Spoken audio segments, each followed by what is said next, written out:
우리가 말씀 보겠습니다. 자, 요한일서 5장입니다. 요한일서 5장 13절에서 15절까지만 읽도록 하겠습니다. 요한일서 5장 13절에서 15절. 우리 적줄, 우리 하나님의 계신 말씀 합독하시겠습니다. 시작. 내가 하나님의 아들의 이름을 믿는 너에게 이것을 쓰는 것은 너희로 하여금 너에게 영생이 있음을 알게 하려 함이라. 그를 향하여 우리가 가진 바 담대함이 이것이니 그의 뜻대로 무엇을 구하면 들으심이라. 우리가 무엇이든지 구하는 바를 들으시는 줄을 안즉 우리가 그에게 구한 것을 얻은 줄을 또한 아느니라. 아멘. 우리 성도님도 아시겠지만은 그 코로나19가 터진 이후에 또 오미크론 이런 확산 속도가 빠르게 진행되면서 이제 어느 교회도 마찬가지지만 저희 교회도 주일 출석이 확 줄었습니다. 또 오늘은 일부 예배 또 좀 성도님 좀 나오셔가지고 우리 2부 예배 오늘 예배는 또 좀 많은 성도님들이 좀 빈 것 같습니다. 빨리 오미크론 이것이 정말 종료되고 우리 성도님들이 안전하게 좀 나와서 예배드릴 수 있도록 또 우리 성도님들이 또 기도해 주시길 바랍니다. 신앙생활을 하시는 분들 유형을 보면은 한 세 가지 정도 되는 것 같아요. 어떤 분은 뭐 예수님 믿음 안에 그냥 확 들어오시는 분이 딱 계신가 하면은 어떤 분은 좀 주저주저 하시는 분이 좀 계시고 또 어떤 분은 이렇게 딱 한계를 정해놓고 선을 그어놓고 여기까지만 내가 한다 이렇게 신앙생활 하시는 분이 있습니다. 뭐 어떤 것을 뭐 제가 탓하고 하자는 그런 의도는 없고요. 근데 저는 이제 문제는 왜 이렇게 선을 정해놓거나 또는 이렇게 좀 주저주저 하면서 이렇게 신앙생활을 할까 이렇게 생각해 보면은 뭐 정확히 맞는 건 알지 모르지만은 그러나 대체로 맞을 겁니다. 근데 그렇게 신앙생활 하시는 분들은 신앙생활이 좀 뭔가 좀 짐이다 이렇게 좀 부담이다 이런 생각을 해서 그런 것 같습니다. 특별히 자유를 잃어버린다 이런 생각을 해서 주저주저하거나 아니면은 이렇게 선을 이렇게 그어놓고서 여기까지만 내가 그냥 신앙생활 하겠다 이렇게 하시는 분이 계신 것 같습니다. 그러면 정말 우리가 신앙생활 하는 것, 우리가 하나님 품에 확 들어오는 것이 정말 짐이고 부담이고 자유를 잃어버리는 것이냐 하면 그렇지 않습니다. 어떻게 할 수 있느냐? 하나님 품에 확 들어오신 분한테 물어보면 돼요. 하나님 품에 확 들어오신 분들의 삶을 보면 됩니다. 그분들, 하나님 품에 확 들어오신 분들, 뛰어들어오신 분들, 이런 분들은 아주 자유한 인생을 삽니다. 기쁨과 행복한 그런 삶을 사는 것을 볼 수가 있습니다. 그래서 우리가 자꾸 짐처럼 여겨지고 부담처럼 느껴지고 그리고 자유를 잃어버린 것 같은 그것은 왜 그러냐면은 하나님 품으로 확 뛰어들어오지 않기 때문에 그렇습니다. 우리 사막에 길 걷는 사람이 며칠 동안을 갖다 물을 못 먹었는데 어느 날 거기 보니까 오아시스가 있어요. 그럼 어떡합니까? 확 뛰어들지 않습니까? 그렇게 하나님의 은혜 안에 확 뛰어들어서 그냥 은혜로 그냥 충만해져야지. 정말 하나님을 믿는 믿음이 이렇게 정말 좋은 거구나. 야, 내가 진작 조금만 좀 더 일찍 내가 하나님 품에 확 뛰어드는 그런 신앙생활을 했어야 되는데 하는 그런 생각을 가지게 되는 것이죠. 그러면 하나님 품에 확 뛰어든 사람은 왜 그 자유를 누리고 더 자유를 누리고 기쁨과 그런 복된 그런 삶을 사느냐 하면은 하나님이 주신 특권을 알기 때문에 그렇습니다. 하나님의 특권을. 그러니까 똑같이 하나님을 믿는 사람들도 정말 하나님 선을 그어놓고 그냥 이렇게 뭐 주저주저 하면서 이렇게 신앙생활 하신 분들은 자기가 이 믿음 생활 속에서 받은 하나님의 특권, 하나님의 자녀의 특권을 몰라요, 사실. 그걸 갖다가 주장하지 못하니까 누리지도 못하고 그러니까 신앙이 어떻게 해요? 재미가 없고 자꾸 짐처럼 느껴지는 겁니다. 그런데 하나님 품에 확 뛰어드신 분들은 어떠냐면은 하나님이 주신 특권을 알아요. 그 특권을 활용합니다. 특권을 활용을 통해서 맛을 보기 시작해요. 정말 하나님의 역사, 하나님의 능력, 하나님의 위로하심 이런 것들을 맛보기 시작하면서 정말 좋구나 말이에요. 그래서 오늘 본문에 보시면은 하나님이 믿는 하나님의 자녀에게는 여러 가지 특권이 주어지지만 그 가운데 가장 중요한 두 가지 특권을 오늘 말씀하고 있습니다. 오늘 말씀을 들으시면서 내가 정말 이런 특권을 알고 있었나 한번 확인해 보시고 알고 있었다면 얼마나 이 특권을 내가 주장했는가 이 특권을 누렸는가 한번 생각해 보시고 뭐 알지도 못하고 또 별로 이렇게 주장하고 누린 적도 없다. 그러면 왜 그러냐면 하나님 품에 확 뛰어들지 않았기 때문에 그런 거예요. 그런 분이 계시면 오늘 말씀을 통해서 하나님 품에 확 뛰어들어오시고, 그래서 하나님의 주신 특권을 누리시고, 그래서 지금 하나님을 믿는 믿음이 이렇게 좋은 거구나, 참 이렇게 자유한 거구나, 참 이렇게 행복한 것이구나, 그런 은혜를 맛보시는 그런 저 여러분 될 수 있기를 바랍니다. 첫 번째 특권이 뭐냐면은 영생의 특권입니다. 자, 13절 우리 같이 읽어요. 시작. 내가 하나님의 아들의 이름을 믿는 너희에게 이것을 쓴 것은 너희로 하여금 너에게 영생이 있음을 알게 하려 함이라. 여기 사도 요한이 요한일서를 기록한 그런 목적을 분명히 얘기하고 있죠. 그것은 뭐냐면 영생이 있음을 너에게 알게 할 것이다. 그러니까 요한일서에 있는 교회 공동체 요한일서, 이 요한일서를 갖다가 받은 사람은 누구든 어떤 사람입니까? 믿는 사람이죠. 이미 믿는 사람입니다. 근데 이미 믿는데 놀랍게도 그 믿는 사람들 가운데서는 영생의 특권이 있는 것을 몰랐다는 거예요.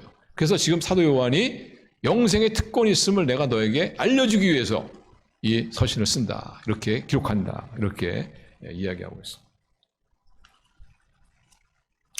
사실상 우리가 인생에서 우리 자녀, 우리 하나님의 자녀가 받은 축복 가운데 가장 큰 축복은 저는 영생의 축복이라고 저는 믿습니다. 영생의 복, 영생의 복. 사실 무슨 일이든 간에 끝이 중요하지 않습니까? 아무리 뭐 어떤 사람은 80을 살고 어떤 사람은 100세 살고 어떤 사람은 40을 산다 할지라도 얼마나 뭐 더 오래 살았느냐 아니면은 더 좀 일찍 갔느냐 그게 뭐 중요합니까? 정말 중요한 것은 이 죽음이 어디로 연결되어 있느냐 이게 중요한 것이죠. 영생으로 연결되어 있느냐 아니면 영벌로 연결되어 있느냐 이것이 정말 중요한 것이죠. 저는 세상을 살면서 참 점점 이런 걸 느낍니다. 참 잘 사고 못 사는 것이 그렇게 뭐 중요한가 이런 생각을 점점 하게 됩니다. 잘 살면 얼마나 잘 살고 못 살면 얼마나 못 사는가. 뭐게 중요한가. 왜 이게 중요하지도 않은 이거 가지고 사람은 그렇게 고민하고 염려하고 그냥 아웅다웅하고 이렇게 사는가 이런 것들을 점점 느낍니다. 정말 중요한 것은 우리의 인생의 끝이 어디로 연결되어 있느냐. 영벌이냐 영생이냐 이게 중요한 것이지. 아마 이런 거는 뭐 우리 성도님들도 많이 좀 느끼다고 생각합니다. 이렇게 산들 저렇게 산들 뭐 사는 건 비슷한 것 같아요. 비슷한 음식을 먹으면서 비슷한 곳에 잠을 자면서 비슷한 고민들을 하면서 뭐 특별한 게 없는 것 같습니다.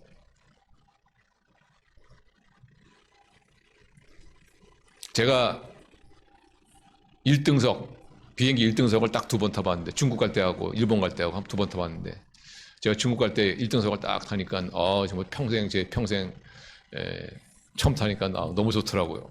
서비스도 좋고 또 이게 넓으니까 말이죠. 두 다리 쫙 펴고 탁 가서 편안하게 가다 보니까 또 피곤한 것도 더라고.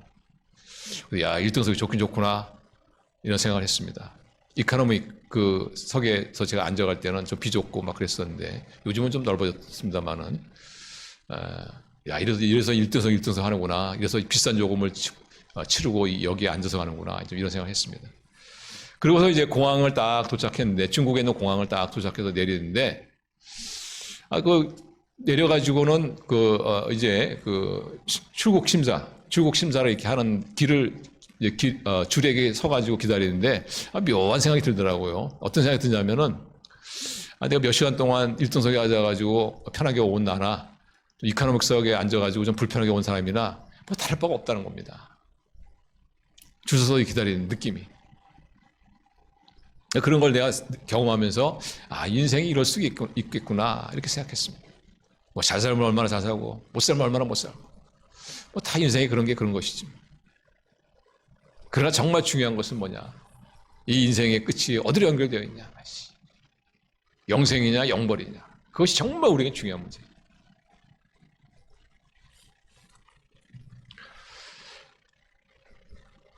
인생을 편안하게 잘 사신 분들 좀 다른 게 있습니다. 그런 분들을 보면 좀 배가 좀 나왔어요. 이렇게 배가. 여성 같은 경우에는 좀 주름살이 좀 없는 것 뿐이고. 그러나 좀 어려운 가운데 시련 가운데 사신 분들 이런 분들은 좀 그렇지 않을 수 있을지 모르지만 그게 뭐 별 차이점이 있습니까? 주름살이 더 좀 있다는 거하고 뭐 어떻게 차이점이 있겠어요? 그러나 우리가 정말 영생의 끝이 이 나의 끝이 어디로 연결되어 있느냐, 이것은 정말 중요한 것이죠. 주름살이 하나 있느냐 없느냐 그런 차이가 아니죠. 어마어마한 차이죠. 어디서 영원한 인생을, 영원한 삶을 보내느냐, 대단히 중요한 것입니다. 여러분이 잘 아시는 사도 바울이라는 사람이 한 번은 왕 앞에서 재판을 받게 됩니다. 그때 사도 바울은 죄수입니다. 죄수. 그 재판장의 말 한마디에 그냥 목이 다 날아갈 수 있는 그런 아주 초라한 죄수입니다. 오랫동안 지하 감옥에 있었기 때문에 옷에는 냄새가 나고 팔에는 수갑이 채워져 있고 발에는 착고가 채워져 있고 저거덩 그러면서 이제 왕 앞에 나와서 재판을 받는 겁니다. 그때 그 높은 곳에 앉아서 바울을 쳐다보고 있는 그런 왕은 휘황찬란한 왕복을 입고 왕관을 쓰고, 그리고 그 주위에는 그 재판장, 그 왕을 보위하는 그런 기사상 같은 그런 장교들이 쫙 서 있습니다. 가슴에는 훈장을 주렁주렁 달고. 한번 여러분 상상해 보십시오. 그런 왕과 장교들, 그 앞에 그들을 대면하고 있는 그 초라한 사도 바울. 누가 패자입니까? 누가 약자인 것 같습니까? 누가 초라한 자입니까? 누가 봐도 사도 바울이죠. 그런데 그런 사도 바울이 그들에게 이런 어마어마한 말을 합니다. 자, 그것이 사도행전 26장 29절입니다. 저를 같이 읽어요. 시작. 바울이 이르되 말이 적으나 많으나 당신뿐만 아니라 오늘 내 말을 듣는 모든 사람도 다 이렇게 결박된 것 외에는 나와 같이 되기를 하나님께 원하나이다 하니라. 바울이 말입니다. 너희들에게 폼 잡고 있지만 그러나 너희들이 낙천됐으면 좋겠다. 승자의 말이죠. 어떻게 바울이 이런 말을 할 수 있습니까? 바울은 안 것이죠. 자기의 인생의 끝이 어디로 연결되어 있는지. 그리고 바울은 안 것이죠. 저 왕과 장교들이 인생의 끝이 어디로 연결되어 있는지. 불쌍하다는 것입니다. 영벌에 연결되어 있는 그들은 불쌍하다는 것입니다. 그러니까 너희들이 나처럼 됐으면 좋겠다. 이것이 바로 우리 예수 믿는 사람의 자부심이 아니겠습니까? 이런들 저런들 한편의 인생인데, 그러나 중요한 것은 어디에 내 인생이 연결되어 있냐.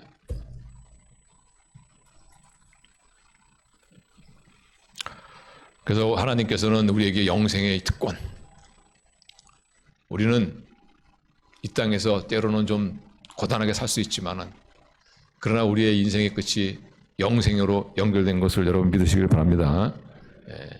얼마나 감사합니까? 뭐 고단하면 고단한 대로 또 뭐 살만한 거죠. 너무 또 이렇게 그냥 이렇게 너무 풍파도 없이 말이죠. 이렇게 사는 것도 좀 지루하지 않습니까, 사실? 저 풍파도 있고 말이죠. 또 가슴도 좀 졸이고 말이죠. 좀 뭐 근심하는 것도 좀 있고. 근데 그런 거 중요한 게 아니고 내 인생의 끝이 어디로 연결되어 있느냐. 중요한 것이죠. 여기서 영생이라는 것은 제가 자주 말씀드리면 영생이라는 것은 영원히 오래 사는 것을 말하는 것이 아닙니다. 그렇다면 지옥에서 영원히 오래 사는 것도 영생이라고 할 수 있죠. 영생이라는 것은 뭐냐면 하나님과의 영원한 관계를 말합니다. 하나님은 영원하신 하나님이신 것을 여러분 믿으십니까? 그 하나님과의 관계, 영원한 관계가 영생입니다. 영생. 우리가 하나님과 어떻게 관계를 맺습니까? 예수 그리스도를 통해서. 주님께서 말씀하시죠. 내가 곧 길이요 진리요 생명이니 나로 말미암지 않고는 아버지께로 올 자가 없느니라. 그래서 예수 그리스도를 나의 주로 영접함으로 말미암아 내가 이제 하나님과의 관계를 딱 맺는데, 그 관계는 한 번 맺으면 어떤 관계냐? 영원한 관계다 이거죠. 죽음도 가르지 못하는 관계다. 아니, 영생은 죽음이 어떤 역할을 하냐면은 하나님과 영원한 관계를 완성시키는 역할을 합니다. 단절시키는 역할이 아니고. 그러니까 우리 이 영생의 이 특권을 가진 사람은, 하나님과 영원한 관계 속에 있는 사람은 이 죽음이라는 것이 오히려 하나님과 영원한 관계를 완성시키는 촉진제 역할을 한다. 촉진제 역할. 우리가 예수 그리스도를 통해서 하나님과 관계를 맺음으로써 영생의 삶이 지금 예수님을 통해서 예수님을 믿는 그 순간부터 하나님과 영생의 삶이 시작되는 겁니다. 그러나 이 땅에서의 하나님과 영생의 삶, 하나님과의 관계 삶이라는 것은 부분적이죠. 부분적. 그럼 이것이 언제 완성되느냐? 죽음이란 관문을 통과해서 이 영생의 삶이 완성이 되는 겁니다. 하나님과의 영원한 관계가 완성이 되는 것입니다. 그러니까 우리 예수 믿는 사람들은 어떻게 영생의 이 특권을 가진 사람들은 어떻습니까? 죽음이 오히려 두려운 것이 아니고 죽음이라는 것이 두려운 존재가 아니고 오히려 죽음이라는 것이 기다려지는 그런 존재가 아니겠습니까? 세상에서 가장 무서운 사람이 누굽니까? 죽음이 두렵지 않은 사람이죠. 죽음이 두렵지 않은 사람. 그러니까 우리 예수 믿는 사람들이 정말 가장 무서운 사람들이에요. 영생의 특권을 누린 사람, 가장 무서운 사람들입니다. 이 죽음이 두려워하니까, 우리 죽음이 기다려지니까, 이 죽음이란 관문을 통과해서 하나님과 영원한 관계가 완성되는 것을 알기 때문에.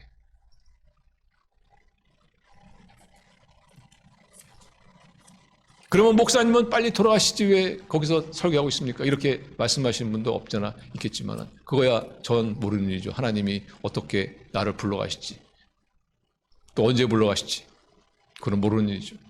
그러나 저는 믿습니다. 나의 인생의 끝은 영생으로 연결되어 있다. 여러분 믿으십니까? 바울이 그렇잖아요. 바울이 그 빌립보 감옥에서 그가 두 사이에 끼어가지고 고민하지 않습니까? 내가 세상을 떠나서 예수님을 앞에 가는 거 하고 아니면 이 세상에 남아서 내가 교회의 믿음의 진보를 위해서 내가 애쓰는 거 하고 이 둘에 끼어가지고 바울이 고민하는 거예요. 고민의 결과가 뭐냐면은 나는 이 세상을 떠나서 죽음이란 관문을 통과해서 하나님과의 영원한 관계에 완성되는 거기에 내가 나가고 싶다. 죽고 싶다! 이렇게 얘기했어요. 그런데 하나님께서 자기가 살려드는 거 보니까 아직도 내가 교회를 위해서 너희의 믿음의 진보를 위해서 내가 남아있어야 될 거라는 것을 이제 바울이 알게 된 것이. 그래서 빌립보서 한번 1장 보세요. 빌립보서. 자, 우리 빌립보서 1장 같이 읽어요. 같이 읽어요. 시작. 그러나 만일 육신으로 사는 이것이 내일의 열매일진데 무엇을 택해야 하는지 나는 알지 못하노라. 내가 그들 사이에 끼었으니 차라리 세상을 떠나서 그리스도와 함께 있는 것이 훨씬 더 좋은 일이라 그렇게 하고 싶으나 내가 육신으로 있는 것이 너희를 위하여 더 유익하리라. 내가 살 것과 너희 믿음의 진보와 기쁨을 위하여 너희 무리와 함께 거할 이것을 확실히 아노니. 이것이 우리 참 영생의 특권을 가진 우리 모두의 고백이 되어야 할 줄로 믿습니다. 그래서 우리 그리스도인들은 영생의 특권이 있기 때문에 우리 죽음을 두려워하지 않는, 오히려 죽음을 기다리는, 그리고 그뿐만 아니라 우리가 이 땅에서 하나님의 영생의 그 하나님과의 관계 속에서 영생의 삶을 맛보는, 우리 하나님은 어떤 분이십니까? 우리 하나님은 본체가 사랑이시죠. 사랑이기 때문에 그 사랑의 하나님과의 영원한 관계에 있는 사람은 어떤 것 같아요? 그 삶이 사랑의 삶, 평화의 삶, 기쁨의 삶, 그런 감사의 삶이 아니겠습니까? 왜냐하면 하나님이 그런 분이시니까.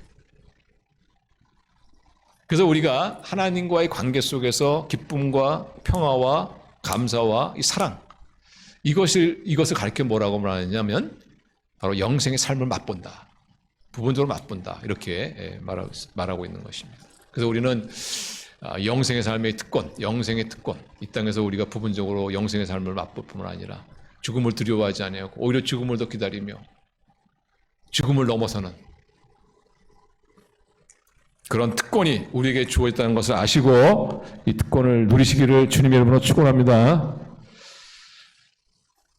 뿐만 아니라 우리 하나님께서 우리에게 주신 중요한 특권 중에 또 하나가 뭐냐면 바로 기도응답의 특권이죠. 그래서 많은 분들이 우리 기독교를 어떻게 하냐면은 너무 그 내세적이다 이렇게 말합니다. 다시 말하면 이 땅의 어떤 삶은 좀 삶하고는 좀 관계가 없는 저 이제 천국에서의 자꾸 어떤 그런 이런 삶만 이런 것들만 강조하는 것이 기독교가 아니냐 생각하는데 그렇지 않습니다. 하나님께서는 우리 자녀들이 이 땅에서의 살아가는 삶, 현실적인 삶, 이것도 대단히 관심이 많죠.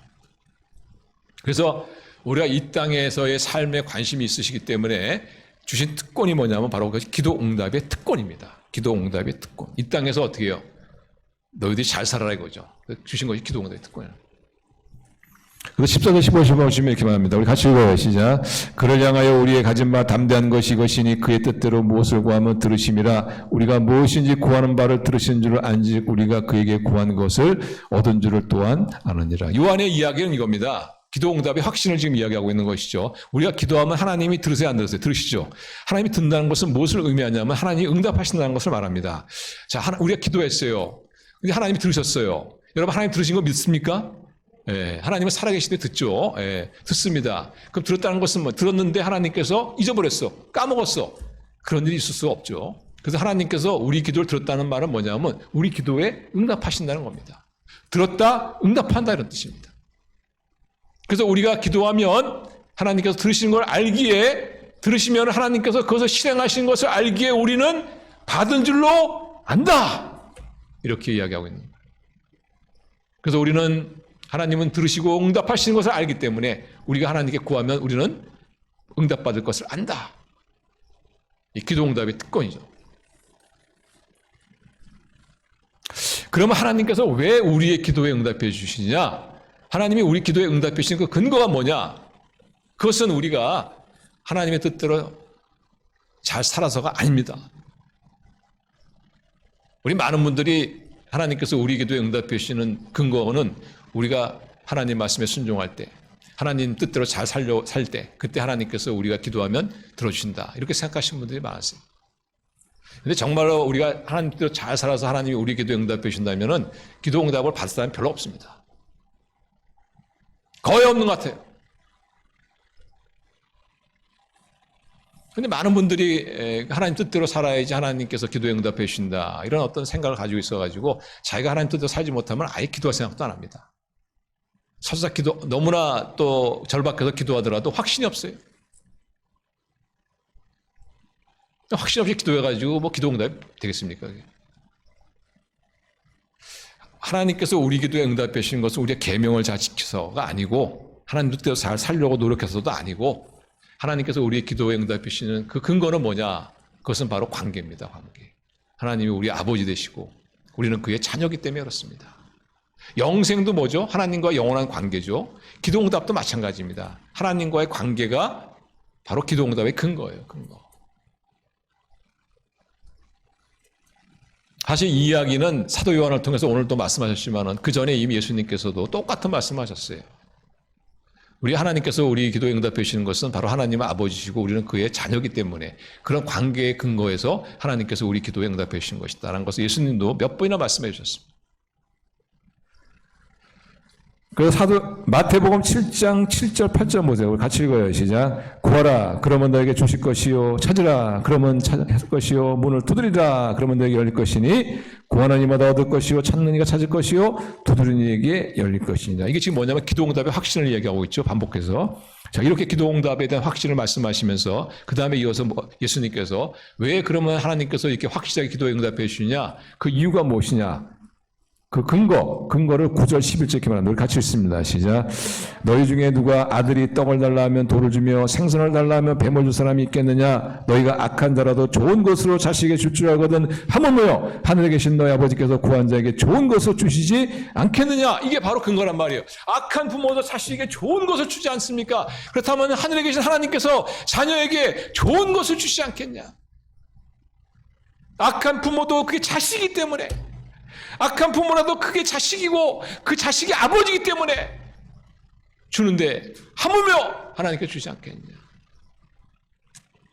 하나님께서 우리에게 응답하시는 그 가장 근본적인 근거가 뭐냐. 하나님은 아버지시고 우리는 그분의 자녀이기 때문에 그렇습니다. 우리 성도님들, 우리가 기도하면 하나님께서 응답해 주시느냐 그 이유, 그 근거, 그것은 정말 우리가 예수 그리스도를 주님으로 영접해서 하나님의 자녀가 되면 그 하나님은 우리의 아버지인 줄로 믿습니다. 우리는 하나님의 자녀가 된 줄로 믿습니다. 그래서 그 하나님의 아버지와 우리의 자녀된 이 관계, 이것이 기도 응답의 근거다. 이것을 우리가 분명히 알아야 된다.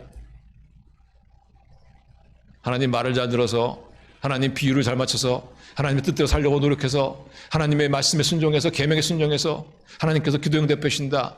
그럴 수도 있지만 그건 아니라는 것이죠. 그럴 수도 있고 그렇지 않을 수도 있고. 그러나 응답해 주시는 확실한 근거는 뭐냐? 바로 하나님과 자녀와의 관계.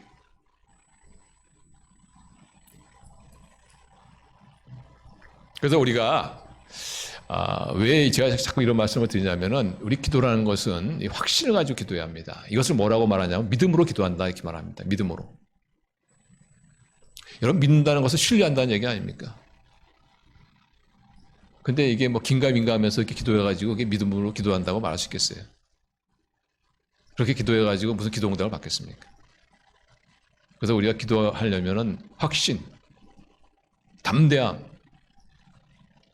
자신 있게 기도해, 자신 있게. 근데 그렇게 하려면은 우리가 하나님께서 왜 뭐에 근거해서 우리의 기도 응답해 주시는가 이것을 우리가 바로 알아야 되겠죠. 그것은 바로 자녀의 관계라는 하나님 아버지와 자녀의 관계라는 그 관계에 근거해서 하나님 응답해 주신다. 그래서 내가 예수님 믿는데 그럼 하나님이 자녀인데 하나님 그럼 나의 아버지인데 그럼 나 기도할 권리가 있구나. 기도 응답 받을 권리가 있구나. 확신을 가지고 기도해요.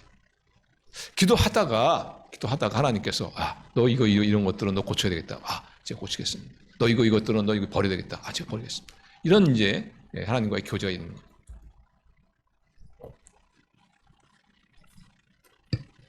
여러분, 우리 성도님들, 우리 좀 확신을 가지고 우리 기도하시기를 바랍니다. 다 기도응답 우리 누리시고. 근데 우리가 이제 다시 이런 확신을 가지고 우리가 기도한 그런 때에도 뭔가 좀 우리가 좀 확신을 좀 잃어버리는 그런 말씀이 오늘 14절에 나옵니다. 14절에. 자, 14절은 같이 읽어요. 시작. 그를 향하여 우리의 가진 바 담대한 것이 이것이니 그의 뜻대로 무엇을 구하면 들으심이라. 거기서 우리를 좀 약간 당황하게 하는 좀 확실하지 않는 것이 뭐냐면 그의 뜻대로 무엇을 그의 뜻대로 이것입니다. 그래서 그의 뜻대로 그걸 빼고 한번 읽어보시면 이것이니 무엇을 구하면 들으심이라. 이러면 딱 좋은데 말이죠. 무엇인지 구하면 들으신다. 응답하신다. 이러면 좋은데 그 앞에 뭐가 붙었냐면은 그의 뜻대로 하나님의 뜻대로 이게 붙었단 말이죠. 그래서 많은 분들이 이렇게 기도를 하더라도 자신이 없이 기도합니다. 왜냐? 하나님의 뜻이 뭔지 모르니까. 내가 지금 하나님께 기도하는 이것이 정말 하나님 뜻이 맞나? 하나님 뜻인가? 여기에 대한 확신이 없으니까. 그러니까 자신 있게 기도하지 못하고 자신 있게 믿음으로 기도하지 못하면 응답도 없고 그러다 보니까 점점 기도에 대해서 자신이 떨어지는 거예요. 그러니까 더 기도 안 하게 되고. 그러면서 어떻게 해요? 신앙생활이 재미가 없는 거죠. 뭐 받는 게 있어야지 뭐 재미가 있을 텐데 받는 게 없으니까. 뭐가 경험해야 되는데 경험이 없으니까.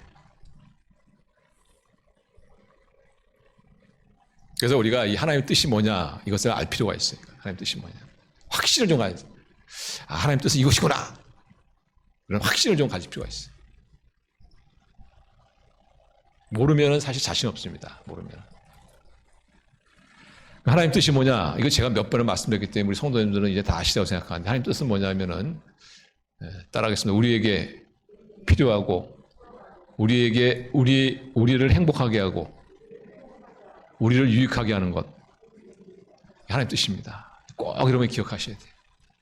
우리를 행복하게 하고 우리에게 필요하고 우리에게 유익한 것. 이것이 하나님의 뜻이다. 그래서 이 하나님의 뜻을 갖다가 아주 선명히 여러분이 좀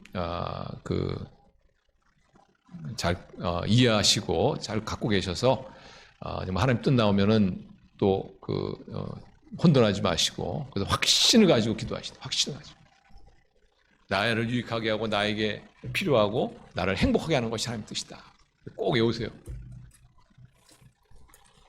그리고 보통 어쩌면 하나님 뜻 그러면 대부분 이제 주님의 사역하는 거기에서만 이렇게 생각하시는 분들이 계신데 하나님의 뜻은 단순히 주님의 사역에만 국한된 것이 아니고 우리의 삶의 모든 영역에 다 있습니다. 가정생활, 부부생활, 부모와 자녀 간의 관계, 사업, 직장 이 안에 이것이 뭐냐? 하나님의 뜻을 포함된 하나님의 뜻을 따르는 모든 생활의 영역이에요.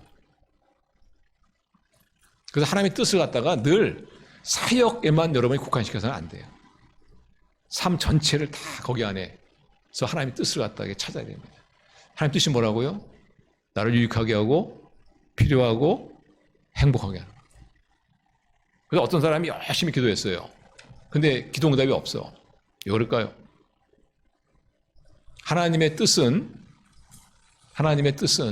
우리를 유익하게 하고 우리에게 필요하고 우리를 행복하게 하는 것인데 하나님이 보시기에는 오히려 구하는 것이 그에게 해를 가져오고 손해를 가져오고 그를 불행하게 만든다고 하나님이 생각하셨기 때문입니다.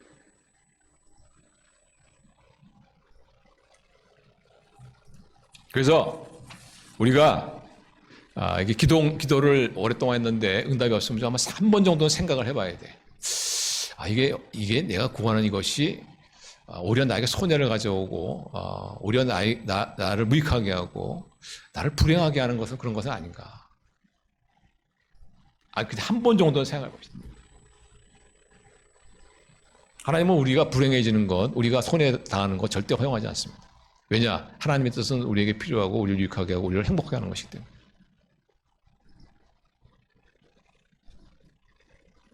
그래서 어떤 사람이 사업하는 사람인데 하나님 사업을 좀 확장하고 싶습니다. 한번 하나님 큰 돈 벌게 해주십시오. 이렇게 기도했다고 하면 그렇게 기도하는 것 자체는 나쁜 거 아닙니다. 좋은 겁니다. 기도하세요 이렇게 해요. 그런데 하나님이 딱 봤을 때 저 사람이 보니까 믿음이 아주 믿음이 오락가락해요. 그래서 이 사업이 번창하면 믿음 다 까먹을 것 같아. 그리고 사업이 번창하면은 가정도 막 소홀히 여길 것 같아. 또 사업이 번창하면은 또 뭐 바이오 또 상대한다고 뭐 이 술집 저 술집 하다 보면 건강도 다 잃어버릴 것 같아. 통제 능력이 없어. 그래 하나님께서 기도에 어떻게 하실까요? 들을 수가 없죠. 그걸. 가정도 망가지고 건강도 망가지고 믿음도 다 망가지는 그것을 어떻게 들을 수 있겠냐.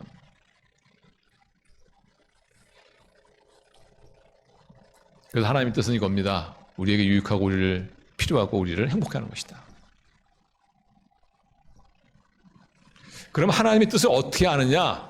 그것은 뭐 간단하죠. 우리 성경에 거의 나와 있습니다. 성경을 여러분이 열심히 읽으셔야 돼요. 그리고 하나님의 뜻을 이렇게 좀 주제로 이렇게 보시면서 이렇게 읽으시면 하나님의 뜻을 우리가 대충은 알 수 있습니다.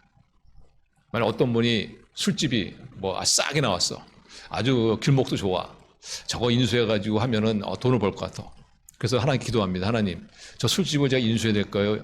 제가 인수하지 말아야 될까요? 하나님 뜻이 뭐겠습니까?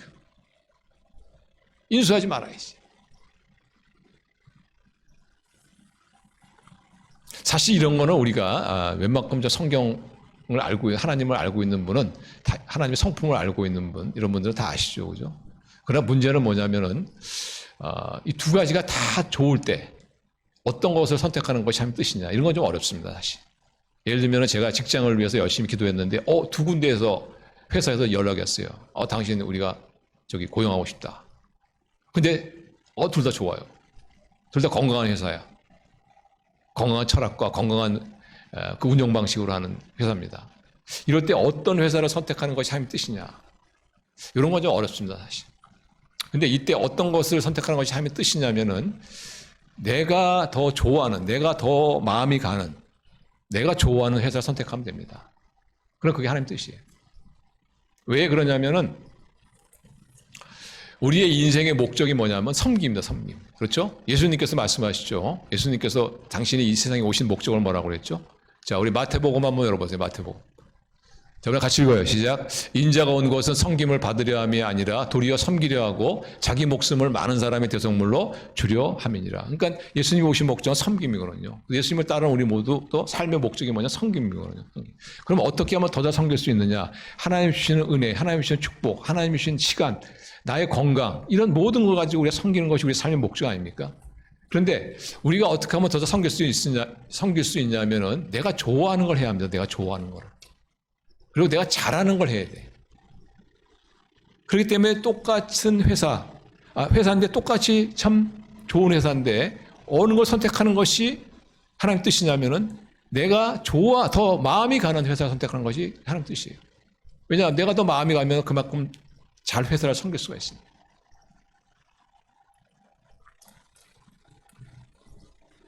그럼 똑같이 마음이 가면 어떠냐? 똑같이 좋은 마음이 가면 어떻게 하느냐? 그때는 주님의 사역으로 이제 판단하는 것이죠. 어떤 것이 하나님의 뜻이냐?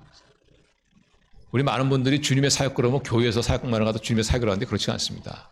우리 사역의 영역은 세 군데입니다. 세 군데. 가정, 사회, 교회. 그래서 똑같은 내가 좋아하는 마음이 가는 그런 회사인데 지금 내 경제적으로 내가 어렵다 그러면은 더 돈을 많이 주는 회사가 주님의 뜻입니다. 그리고 내가 가정에 더 많은 시간을 좀 보내야 되겠다. 그럼 가정에 더 많은 시간을 보낼 수 있는 것을 줄 수 있는 회사. 그 회사가 바로 하나님의 뜻이죠. 그래서 똑같이 내가 좋아하는 것, 이런 것이 있을 때는 어느 것이냐 할 때는 주님의 사역, 가정이나 가정사역이나 사회사역 또는 교회사역에서 어떻게 주님의 사역을 더 잘 할 수 있느냐. 이것을 가지고 우리가 판단하면은 주님의 뜻을 더 판단하지 않을까 생각합니다. 그래서 이런 것들을 근거로 해가지고 주님의 뜻이다 이렇게 판단되어지면 그 다음부터는 주저하지 않고 그냥 밀고 나가야 합니다. 한번 딱 결정하면. 그러다가 잘못되면 어떻게 되느냐? 그러다 잘못해가지고 주님의 뜻이 아닌데 주님의 뜻인 줄 알고 딱 결정해서 했을 때 어떻게 되느냐 하면은 그래도 하나님께서 잘 인도해 주십니다. 하나님께서. 내가 섬김의 목적을 가지고 어떤 선택했을 때 하나님의 영광을 위해 선택했을 때 그때 내가 설사 잘못된 판단력을 가지고 잘못 선택했다 할지라도 하나님은 선한 길로 인도하시는 것을 저는 경험합니다. 중요한 것은 우리가 동기인 것 같아요. 마음의 동기. 뭐 하나님 뜻을 100% 완전하게 선택할 수 있는 사람이 누가 있겠습니까?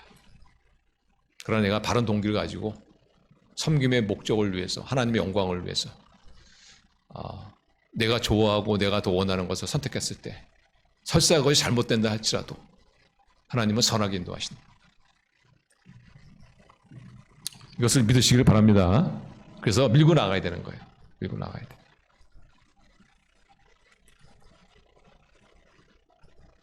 그래서 하나님의 뜻은 우리를 유익하게 하고 우리에게 필요하고 우리를 행복하게 하는 것이기 때문에 하나님의 뜻대로 우리가 기도하면 하나님이 응답해 주지 않을 수가 없습니다. 응답해 주지 않을 수 없다. 그럼에도 불구하고 응답이 없다면 우리가 생각해야 되는 것이죠. 내가 회개하지 않아도 죄가 있는 것은 아닌가. 내가 어떤 고쳐야 될 그런 부분이 있는 것은 아닌가. 내가 좀 믿음이 없이 기도해서 그런 것은 아닌가. 이런 것들 돌아봐야 돼요. 왜냐하면 하나님께서는 자녀의 기도에 반드시 응답해 주시는 분이기 때문에 그렇습니다. 15절 보시면 15절. 우리 15절 같이 읽어요. 시작. 우리가 무엇이든지 구하는 바를 들으신 줄 안지고 우리가 그에게 구한 것을 얻은 줄 또한 아느니라. 여기 보시면은 얻은 줄로 되어 있죠. 얻은 줄로 또한 아느냐. 얻은 줄이 뭐냐면 현재, 그 시제가 현재입니다. 현재. 그러니까 우리가 하나님께 구하잖아요. 그럼 하나님께서 응답하신다는 것을 내가 안다는 겁니다. 받았다는 겁니다. 내가 구한다, 받았다 이런 뜻입니다. 그러니까 하나님의 내가 기도하잖아요. 하나님 응답했어요. 하나님 응답을 결정했어요. 다만 그 응답이 어떤 결과로 나타나는 데는 시간이 있는 것뿐이지 응답은 이미 주어진 겁니다. 응답은 이미 주어진 겁니다. 그래서 우리가 기도할 때 이 진리를 알고 내가 기도하면 이미 하나님 응답하셨구나. 다만 이 응답의 결과로 나타나기까지는 시간이 필요할 수도 있겠구나.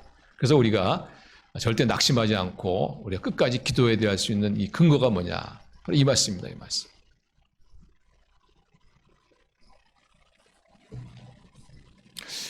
그 엘리야라는 사람이 있는데 이 사람이 이제 그 비 오기를 기도하거든요. 비 오기를 기도하는데 엘리야가 이미 기도를 시작할 때 하나님께서 이미 응답하셨어요. 이미 비를 내려주시기로 이미 응답하셨어요. 그래서 불구하고 엘리야가 열심히 기도합니다. 무릎 사이에 머리를 갖다 팍 그냥 숙이고서 말이죠. 그래서 사원에게 물어보죠. 야, 뭐 좀 조짐이 보이느냐? 사원이 막 가가지고 먼데 하늘을 보니까 아무것도 없는데요. 엘리야가 그러니까 또 기도해요. 또 이미 하나님 응답하셨어. 근데 그 결과가 아직 나타나지 않은 것뿐이에요. 또 물어봅니다. 기도하다가 또 야 가봐라 뭐 무슨 뭔가 좀 조짐이 됐더니 딱 갔다 사안에 보고하는 말이면 요만한 구름이 떴습니다. 그래. 또 기도합니다. 야 또 가봐라. 그랬더니 그 구름이 커졌습니다. 뭉게구름이 됐습니다. 또 기도해요. 또 가봐라 했더니 막 먹구름이 됐습니다. 그랬더니 어느 순간에 그냥 비가 그냥 팍 쏟아지지 않습니다. 하나님께서 엘리야 기도할 때는요 이미 응답하셨어요. 다만 이것이 어떻게 나타났냐? 조그만 구름에서, 뭉게구름에서, 먹구름으로. 그런데 결국은 어느 순간인가 하나님의 기도 응답이 현실 속에 나타나. 이런 것을 볼 수 있어요.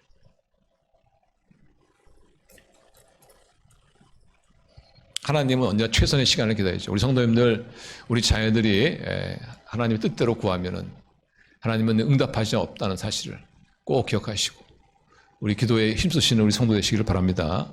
하나님이 제일 안타까워하시는 것이 기도 안 하는 것 같아요. 기도하면 주시는데 왜 기도하지 않을까?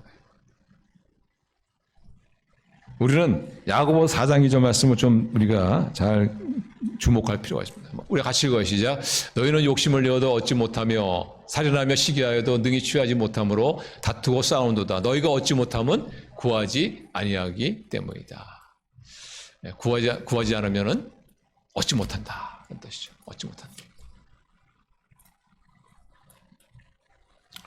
성경에 보시면 그 야베스한 사람이 있습니다. 야베스한 사람은 아주 불우한 사람이죠. 근데 그가 기도를 통해서 하나님으로부터 존귀함을 얻은 존귀한 자라는 그런 은혜를 있죠. 그죠? 그래서 우리 올해 이미 시작한 지 오래됐습니다만은 우리 성도님들 올해는 우리 좀 기도 열심히 하시길 바랍니다. 확신을 가지고 기도하시기, 담대히 기도하시기 바랍니다. 우리가 하나님 우리 기도에 응답해 주시는 근거는 하나님과 우리 자녀의 관계입니다. 관계. 우리가 하나님 뜻대로 살아서가 아니에요. 누구나 기도할 수 있어요. 그리고 하나님의 뜻은 우리에게 필요하고 우리를 행복하게 하고 또 하나 뭐죠? 우리를 유익하게 하는 것이라는 것 꼭 기억하시죠. 정말 사도 바울이 기도로 많은 사람을 섬긴 것처럼 우리 기도로 많은 사람을 섬기시는 성도 되시길 바랍니다. 예수님께서 기도를 통해서 많은 병자를 치유하신 것처럼 또한 이 기도를 통해서 주위에 어려운 사람들, 힘든 사람들 많이 치유하시는 또한 우리 특별히 아직 예수님 믿지 않는 사람들 여러분 그분들의 영혼 구원을 위해서 기도하셨어. 정말 많은 사람들이 정말 주님 앞으로 돌아오는 그런 구원의 역사를 체험하는 쓰임 받으시는 그런 저 여러분 되시기를 주님의 이름으로 축원합니다. 기도합시다.